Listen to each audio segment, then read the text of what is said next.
হয় সবসময় সিঁড়ির রড মেন রড হবে, 12 মিলি রডটা মেন হবে, মেন। আর 10 মিলিটা হবে সিঁড়ির রড এই ছাদের উপরে এইভাবে করার কথা ছিল, ঠিক আছে। কিন্তু এখন হয়েছে কি, এটা এইভাবে না পড়া এই ছাদের রড গুলো আছে এইভাবে, ঠিক আছে।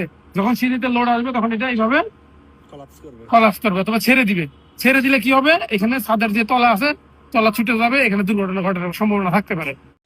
কয়েকদিন আগে একটা ভিডিও দেখলাম যে একজন ভাই অন্য একটি কাজ নিয়ে সমালোচনা করছে আর বলছে যে এই কাজটি সঠিক নয়, এই কাজটি উনি মারাত্মক ভুল করে ফেলেছে। তো আমি একটি কমেন্ট করেছিলাম সেই ভিডিওতে, বলেছিলাম যে এই কাজটি সঠিক ছিল, কিন্তু সে আমার প্রোফাইল ভিডিও করে তার পেজে ছেড়ে দিয়েছিল, বলছিল যে এই কাজটি আমি কিছুই জানি না এবং উনি নাকি ভালো দক্ষ রড মিস্ত্রি এবং এই কাজটি সম্পূর্ণ ভুল।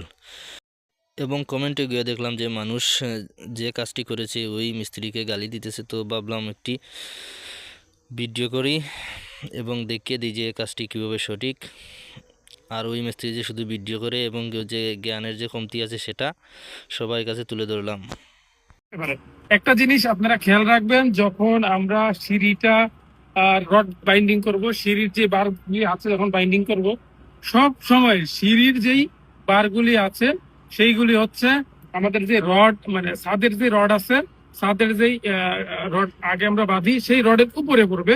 তো এইখানে আমি দেখাই, এইটা হচ্ছে সিঁড়ির রড, ঠিক আছে। এইখানে হচ্ছে 4 ইঞ্চি পরে রড দেওয়া আছে, 12 মিলি রড। এই রডটা স্ট্রেট আসছে, এখানে আসার পরে দেখেন এইখান থেকে সোজা ডিমে চলে আসছে সরাসরি, ঠিক আছে। এইখান থেকে রডটা সোজা এইখান থেকে আসছে, যে এখানে একটা বিম আছে, এই বিমে চলে আসছে। তো এইখানে ছাদের যে রডগুলি আছে, আমি যদি রডগুলি দেখাই একটু ক্লোজলি, একটু ক্লোজ আসো, দেখেন এইখানে এই যে রডটা দেখেন স্ট্রেট, হ্যাঁ, এটা হচ্ছে ছাদের রড। এগুলো হচ্ছে ছাদের রড। দেখেন এইখানের উপরের যেই রডটা আছে, মানে উপরের যে টপটা আছে, সেই টপটা কিন্তু এই ছাদের রডের উপরে আছে।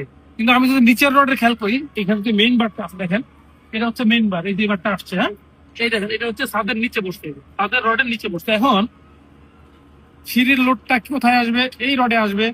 এই রডে আসার পর এই রডটা যদি এইখানে সাপোর্ট না পায়, সে কি করবে, নিচ থেকে ছেড়ে দিবে এইভাবে। এটা আমাদের থাকার কথা ছিল কিরকম, এই যে সিঁড়ির রড এই ছাদের উপরে এইভাবে করার কথা ছিল, ঠিক আছে। কিন্তু এখন হয়েছে কি, এটা এইভাবে না পড়া এই ছাদের রড গুলো আছে এইভাবে, ঠিক আছে। যখন সিঁড়িতে লোড আসবে তখন এটা এইভাবে কলাপস করবে অথবা ছেড়ে দিবে। ছেড়ে দিলে কি হবে, এখানে ছাদের যে তলা আছে তলা ছুটে যাবে, এখানে দুর্ঘটনা ঘটার সম্ভাবনা থাকতে পারে। এই জন্য আপনারা যখন সিঁড়ির রডের কাজ করবেন তখন এইগুলো একটু ভালোভাবে খেয়াল করবেন, যে কোন রডের পজিশন কোথায় থাকে, কোন রডটা কোথায় দিতে হয়। আপনার আমি অনেক জায়গায় দেখছি যেগুলো হচ্ছে ধরেন এই যে একটা রড আছে, এই বিম আসছে, ঠিক আছে, একটা বিম আসছে, এটা হচ্ছে আমাদের মেইন বিম, এই বিমের উপরে এটা হচ্ছে আরেকটা বিম আসছে, এটা বলে সেকেন্ডারি বিম, ঠিক আছে। তো সবসময় খেয়াল রাখবেন যেন মেইন বিমের উপরে সেকেন্ডারি বিমের রডগুলি পড়ে।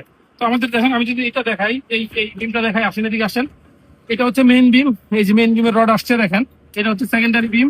তো সেকেন্ডারি বিমের যত রড আছে দেখেন, নিচের রডটা এখানে যে নিচের যে বার আছে সেই বারটা কি হয়েছে, মেইন বিমের যে নিচের বটম বার আছে সেই বারের উপরে আছে দেখেন। এবার এইখানে যে এক্সট্রা টপ আছে, এই এক্সট্রা টপের উপরে, এইখানে যে উপরের লেয়ার যে বার আছে, টপ বার আছে, সেটা এই বিমের উপরে আছে। তার মানে কি হবে, আমাদের মেইন বিমের উপরে সবসময় সেকেন্ডারি বিমের রডগুলি পড়বে। আর হচ্ছে সিঁড়ির ক্ষেত্রেও যখন সিঁড়িটা আমরা বাইন্ডিং করবো, তখন আমরা চেষ্টা করবো সিঁড়ির যে মেইন বারটা আছে সেটা হচ্ছে এখানে আমাদের ছাদের যে বার আছে সেই বারের উপরে পড়বে। এগুলো আপনারা খেয়াল রাখবেন। অনেক সময় এই খুঁটিনাটি হালকা কিছু মিস্টেকের কারণে অনেক বড় দুর্ঘটনা ঘটে থাকে। তো আশা করি এই ভিডিওটাতে আপনারা মোটামুটি সিঁড়ির বার বাইন্ডিং গুলো কিভাবে করবেন, কোন পজিশনে সিঁড়ির রডটা দিবেন বুঝতে পারছেন। সবাই সুস্থ থাকবেন, ভালো থাকবেন। আসসালামু আলাইকুম ওয়া রাহমাতুল্লাহি ওয়া বারাকাতুহু।